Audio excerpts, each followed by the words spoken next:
நாடு முழுவதும் பல குற்ற சம்பவங்கள் நடந்துகிட்டே தான் இருக்கு.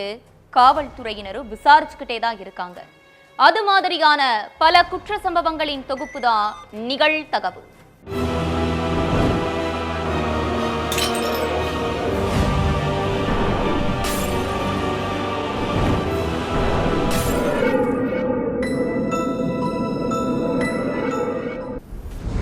தெருவில் விளையாடி கொண்டிருந்த 3 சிறுமிகளிடம் சில்லறை வேளையில ஈடுபட்ட ஆட்டோ டிரைவர் ஒரு சிறுமிய புதருக்குள்ள தூக்கி கொண்டு போய் அத்துமீறல்.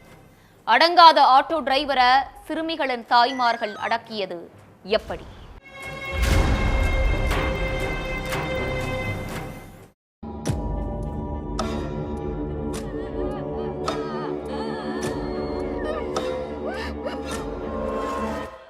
தருமபுரி அதியமான் கோட்டை போலீஸ் ஸ்டேஷனுக்குள்ள ஆக்ரோஷமா நுழைஞ்ச 3 சிறுமிகளோட அம்மாக்களும் அவங்களோட சொந்த பந்தங்களும் உடனே அவனை கைது பண்ணீங்கன்னா உயிரோடவாவது இருப்பான், இல்லனா நாங்களே அடிச்சே கொன்னுருவோம்னு கத்தி இருக்காங்க.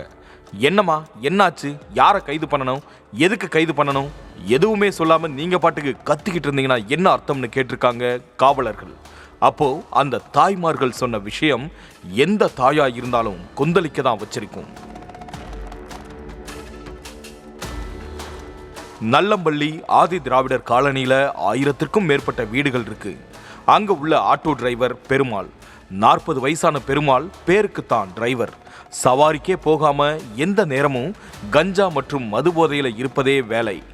தெருவில் நடந்து போற பெண்களை வம்பழுக்கிறது, ஆபாசமா பேசுறதுன்னு சுத்திக்கிட்டு தெரிஞ்ச பெருமாளை பார்த்தாலே கிராமத்துல உள்ளவங்க திட்டதான் செஞ்சிருக்காங்க. அட்வைஸ் பண்ணி பார்த்து வெறுத்து போன பெருமாளோட மனைவி இனி உன் கூட போராட முடியாதுன்னு சொல்லிட்டு 5 வருஷத்துக்கு முன்னாடியே பிரிஞ்சு போயிட்டாங்க. அதுல இருந்து பெருமாளோட சேட்டை இன்னும் அதிகமாகி இருக்கு. அது வரைக்கும் குடிபோதையில பெண்கள் கிட்ட வம்பு மட்டுமே இழுத்துட்டு இருந்த பெருமாள் ஆடு மேய்ச்சிட்டு இருந்த ஒரு பெண்ணுக்கு வலுக்கட்டாயமா பாலியல் தொந்தரவு கொடுத்ததுல 1 வருஷத்துக்கு முன்னாடி ஜெயிலுக்கு போய் 15 நாட்கள் கம்பி எண்ணிட்டு தான் வெளியில வந்திருக்கான். ஆனாலும் அடங்காம பழையபடி சேட்டைய ஆரம்பிச்சிருக்கான் பெருமாள். சிறையில இருந்து வெளியே விட்டுருக்கவே கூடாது, ஆயுள் தண்டனை கொடுத்திருக்கணும் அப்படின்னு கிராமத்துல உள்ள பெண்கள் எல்லாருமே திட்டி தீர்த்திருக்காங்க. ஆனா பெருமாளுக்கு அதெல்லாம் கொஞ்சம் கூட காதலையே விழல. பெருமாளோட அநியாயத்தை தட்டி கேட்கவும் யாருமே இல்லை. வழக்கம் போல கஞ்சாவும் மதுவும் கலந்த ஒரு போதையில தெருவில் உட்கார்ந்துருக்கான் பெருமாள். அப்போ மரத்துக்கடியில 3 சிறுமிகள் விளையாடிட்டு இருந்திருக்காங்க.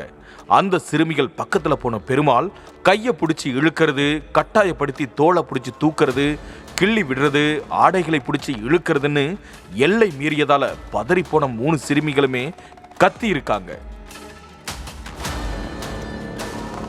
கிராமத்தில் உள்ள பலரும் காட்டு வேலைக்கு போயிட்டதால சிறுமிகள் சத்தம் யாருக்குமே கேட்கல.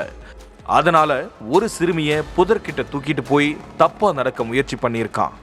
மற்ற 2 சிறுமிகளும் வேகமா வீட்டுக்கு ஓடி போய் அம்மா கிட்ட நடந்த விவரத்தை சொல்லியிருக்காங்க. அதை கேட்டு அறக்க பறக்க ஓடின சிறுமிகளோட அம்மா சொந்த பந்தங்களை கூப்பிட்டு போய் புதர் பக்கத்துல மிருகமா நடந்துகிட்டு இருந்த பெருமாளை அடிச்சு விரட்டி இருக்காங்க.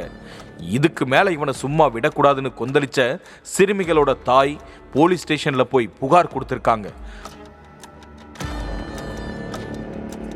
அதுக்கு பிறகு பெருமாளை கைது பண்ணி சிறையில் அடைச்சிருக்காங்க போலீஸ். ஏற்கனவே பாலியல் வன்கொடுமை வழக்குல இருந்த மாதிரி வெறும் 15 நாள் தானே சிறையில இருந்துட்டு வந்துடலாம், திரும்பவும் சேட்டைய ஆரம்பிச்சிடலாம் அப்படிங்கிற மிதப்புல சிறைக்குள்ள போயிருக்கிற பெருமாளை நிரந்தரமா வெளியவே விடக்கூடாதுன்னு கொந்தளிக்கும் கிராம மக்கள் ஒருவேளை ஜாமீன்ல வெளியே வந்தாலோ விடுதலையாகி வெளியே வந்தாலோ ஊருக்குள்ளேயே வர முடியாதுன்னு வார்னிங் கொடுத்திருக்காங்க.